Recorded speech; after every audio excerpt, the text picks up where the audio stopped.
October the 5th of 2023 at around 11:30 p.m. Former Connecticut state worker Suzanne LaPrise walked into the Bristol Police Department holding a handgun in one hand and a cigarette in the other. The 51-year-old made her way towards the protective glass booth and started banging her gun on the window. She then pointed her pistol at the panel and fired multiple rounds into it, as well as towards the ceiling and into a protective glass door. Seeing as the bullets did not penetrate the glass, LaPrise stepped away only to return minutes later without her gun and start banging the windows with her fist. 3 police officers rushed in and tasered the woman before taking her into custody. LaPrise was arrested on 9 charges, including attempted murder and illegal carry of firearms under the influence of drugs or alcohol. According to a witness who'd spoken to her before the incident at a local bar, LaPrise seemed to be depressed and talked about having a disabled son and a daughter who'd been in jail. The woman told the witness she felt trapped, adding that the gun belonged to her boyfriend, a former NYPD officer who'd retired in 2012. Number 8. Adam Pawlowski.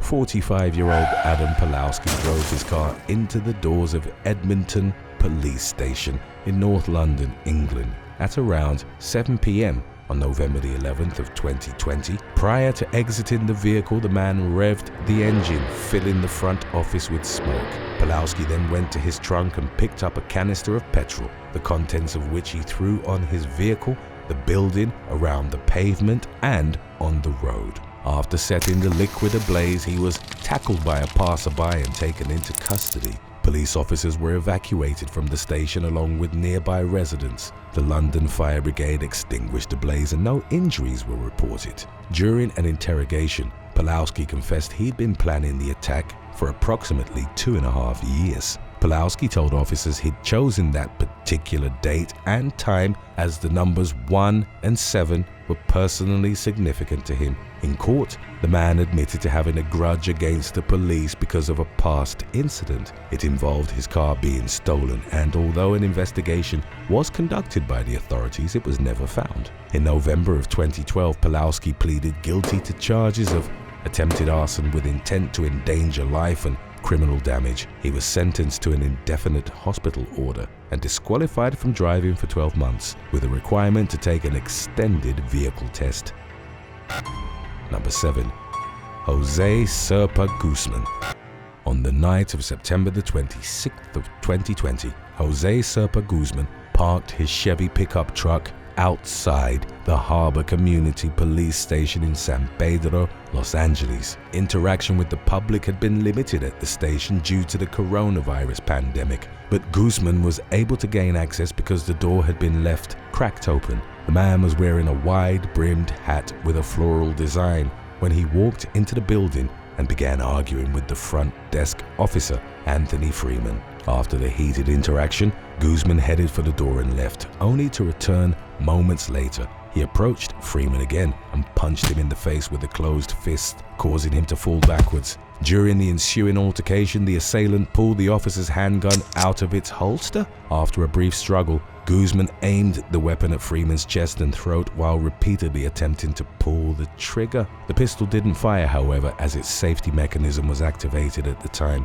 After failing to shoot the officer, 29-year-old Guzman hit him over the head with the handgun multiple times before fleeing the scene. The brutal assault was captured on Freeman's body cam. Another officer, Watch Commander Robin Aguirre, rushed after Guzman, but the latter took the safety off the handgun and fired 3 shots in her direction.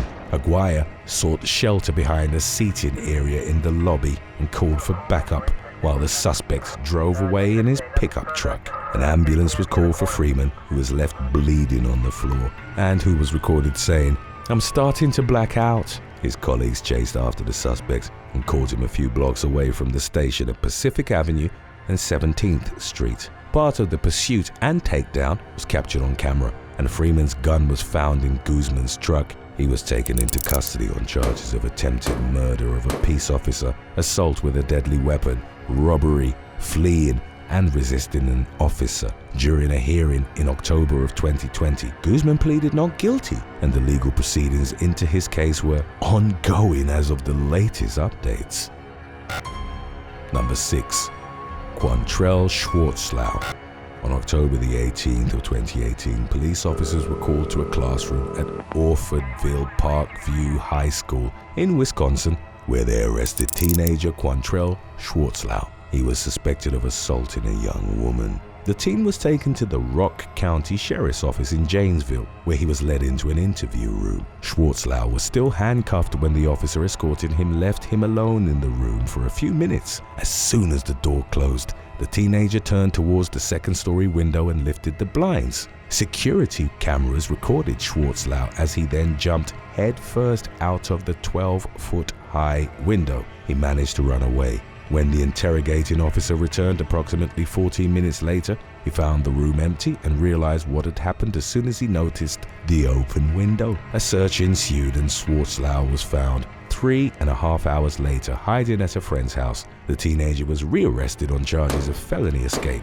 During his trial, Schwarz was accused of physically assaulting and strangling a young woman until she passed out. The victim talked about having had a troublesome relationship with Schwarz, whom she accused of domestic abuse. She claimed the teenager would constantly threaten to end her life and told judges she believed she was going to die when he strangled her. In June of 2019, Schwarz was found guilty and sentenced to 2 years in prison and 2 years of extended supervision for strangulation, with an additional equal amount of time for his escape from the police station.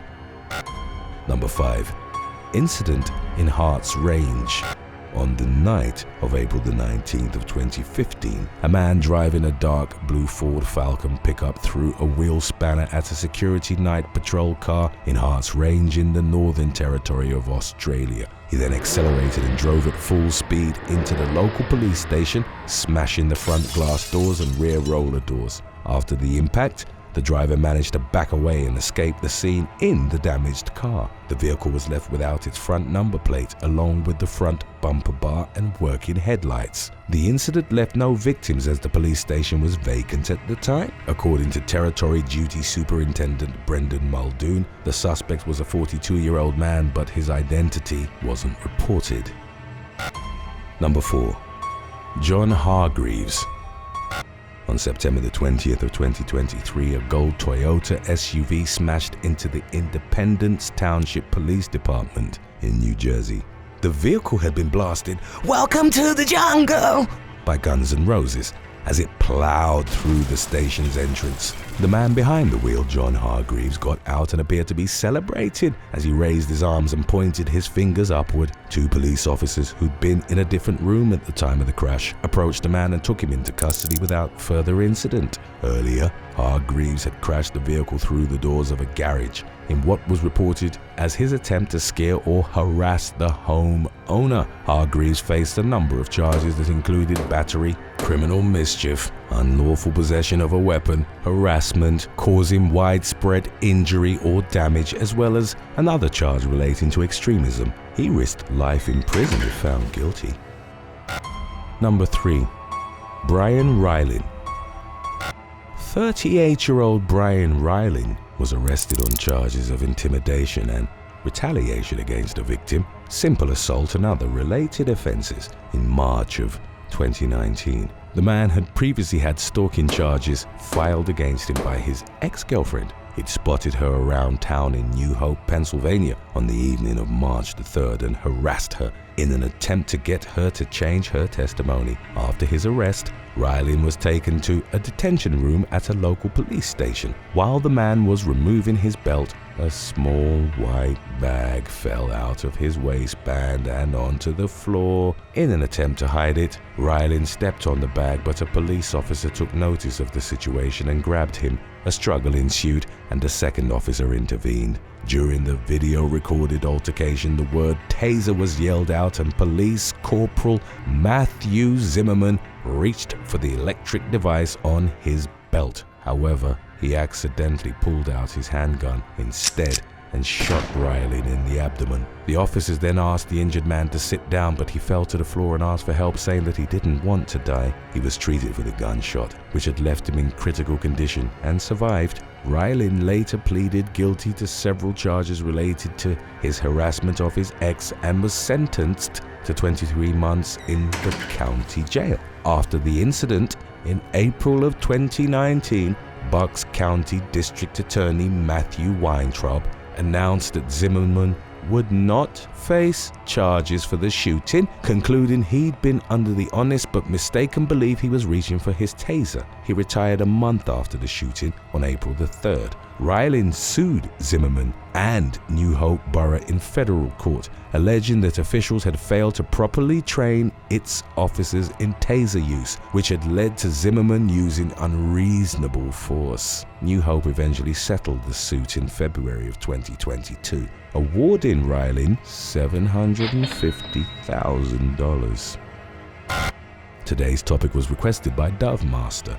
If you have any other topics you'd like to learn about, subscribe and let us know in the comments section below. Number 2. Shan Matthews. In the early hours of July 12th of 2018, 2 police officers were standing on the stairs outside Northwest Sydney's Eastwood Police Station. The male officer, leading Senior Constable Scott Collis, turned around and saw a man later identified as 28-year-old Shan Matthews approaching him. Collis backed away as soon as he noticed the man pulling out a 7.8-inch carving knife and raised his arm in defense as Matthews started lunging at him. The attacker swung the weapon at the officer's neck and head 3 times before running away. Collis successfully blocked the strikes and emerged from the incident without serious injuries. A total of 6 police officers, including Collis, ran after the suspect, and after a short pursuit, Matthews was cornered. An initial taser shot on the muscle-bound suspect proved ineffective, but a second one dropped him. Matthews was taken into custody on an initial charge of attempted murder. During his trial at Burwood Local Court,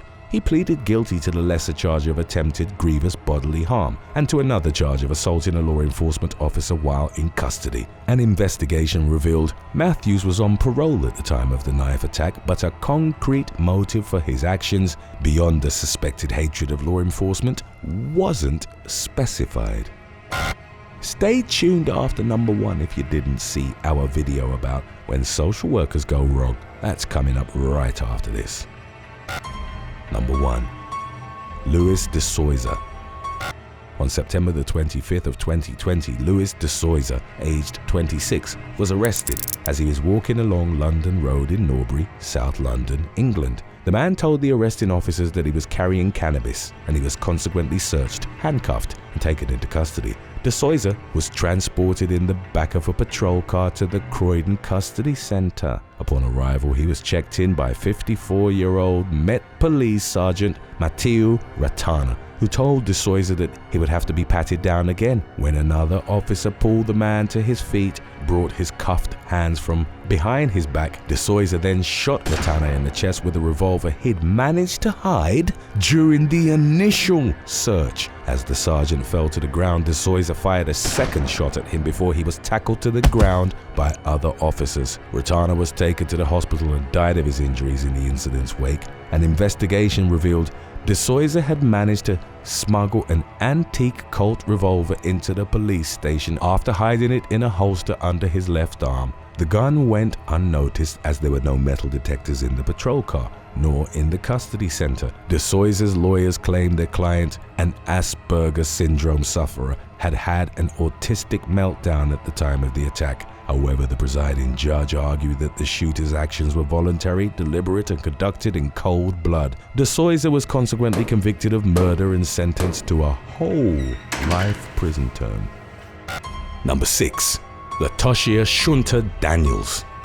At about 9:30 p.m. on April the 4th of 2019, Arkansas woman Lashia Shunter Daniels arrived at an apartment in Collierville, Tennessee, belonging to Broads and Tabitha Perry. The latter, who was home alone at the time, allowed 39-year-old Daniels, whom she and her husband had known when they lived in Little Rock, inside. The two women talked until Broads, the pastor at Mississippi Boulevard Christian Church in Memphis, came home about a half an hour later. Shortly thereafter, Daniels pulled out a gun and shot the man multiple times in the head and torso, repeatedly shouting, "You broke my heart," according to the resulting police report. The armed woman then shot Tabitha in the shoulder after she'd knelt down beside her husband. Collierville police officers arrived at the scene at about 10:30 p.m., at which point they reportedly ordered Daniels to drop her weapon. When she refused to comply, she was shot with a beanbag shotgun and taken into police custody. The two victims were taken to Regional 1 Health Medical Center in Memphis, where Broads succumbed to his injuries the following morning. Tabitha ultimately survived the incident and was released from the hospital within a few days. Daniels, a social worker from Little Rock, was consequently charged with first-degree murder, attempted murder, assault on a police officer, escape, and resisting arrest. Number 5. Nicole Barry. Englishwoman Nicole Barry spent a night out with her boyfriend in March of 2019 in order to celebrate her new job as a mental health social worker at a psychiatric unit in the Greater Manchester area. After going to a restaurant in the city centre, Barry's partner, later named as Justin Henry, reportedly bought her bottles of vodka as a congratulatory gift. Then in the early hours of the following morning, the couple got into an altercation with an individual at the Revolution Bar in the Deansgate Locks district. While waiting for a taxi to drive them home, Henry began arguing with Paul Dan, who was reportedly with around 12 other people, celebrating one of the group members' 21st birthday. Henry allegedly called Dan a derogatory name, at which point the two got into each other's faces, threatening violence. Dan pushed the man to the ground, and he was then punched and kicked repeatedly by several members of the other group. Upon witnessing her boyfriend under attack, 25-year-old Barry reportedly took the 2 bottles of vodka she'd been given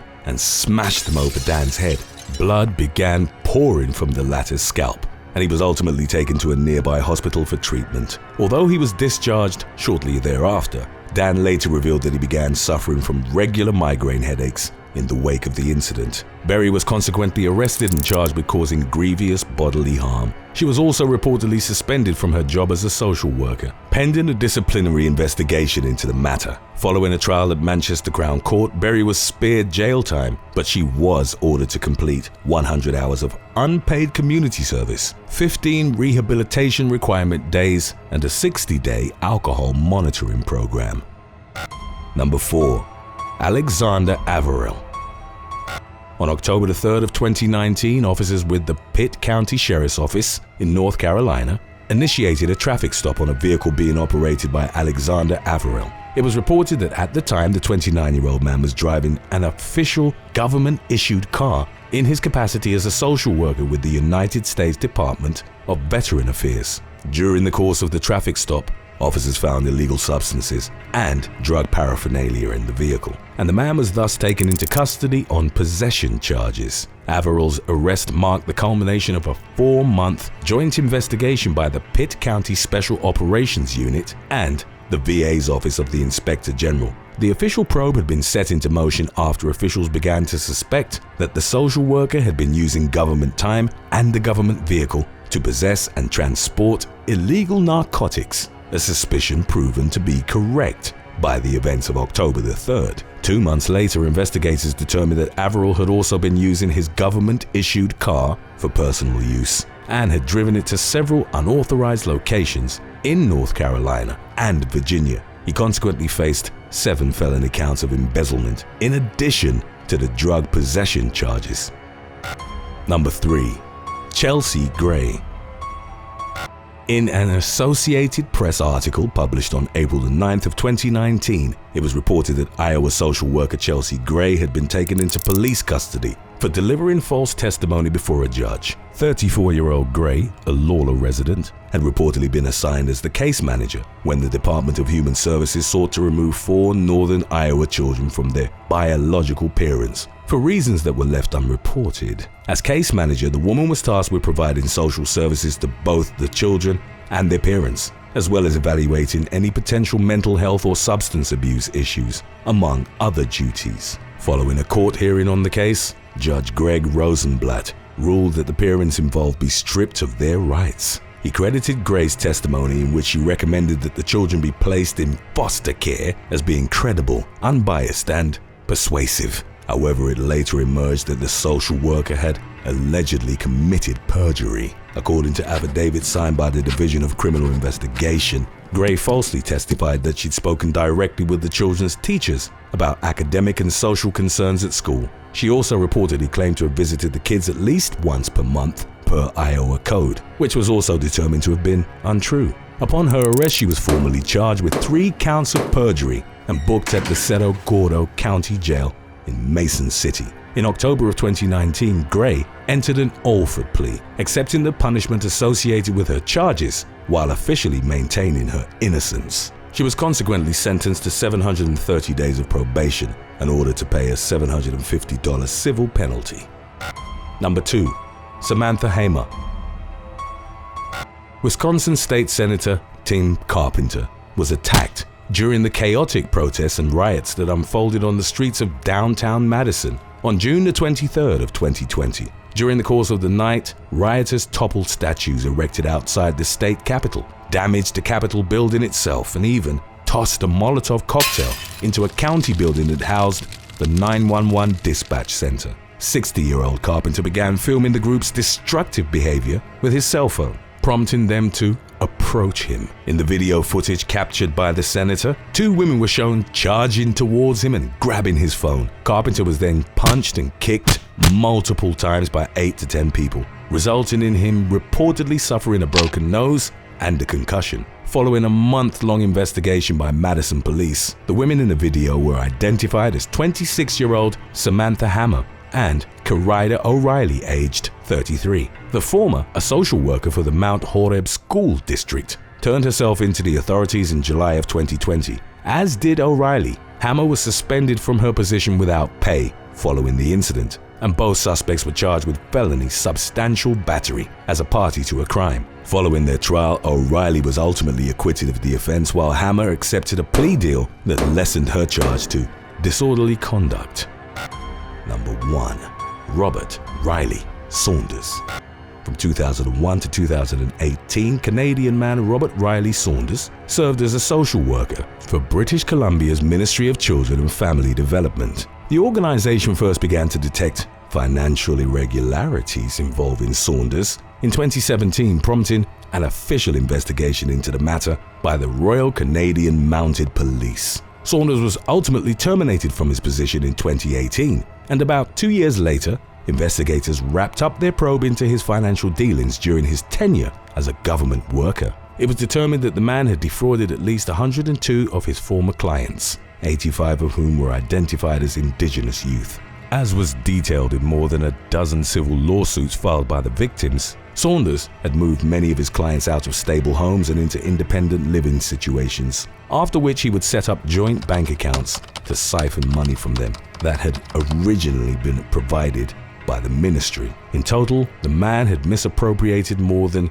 $460,000 from the teens entrusted to his care, and several of the victims claimed to have been left homeless as a consequence of the fraud. It subsequently emerged that Saunders had falsified his professional qualifications prior to being hired by the ministry back in 1996. Court records indicated that he'd actually used a fake Bachelor of Social Work degree, purportedly from the University of Manitoba, as part of his original employment applications. The ministry ultimately reached a multi-million-dollar settlement agreement with the social workers' victims that awarded each of them between $25,000 and $250,000. In July of 2022, the CBC reported that Saunders, who faced criminal charges of fraud, breach of trust, and forgery, had been sentenced to 5 years in prison for his elaborate scheme. Thanks for watching. Would you rather be aggressively interrogated for 12 hours straight, or listen to your least favorite song on repeat for the same amount of time? Let us know in the comments section below.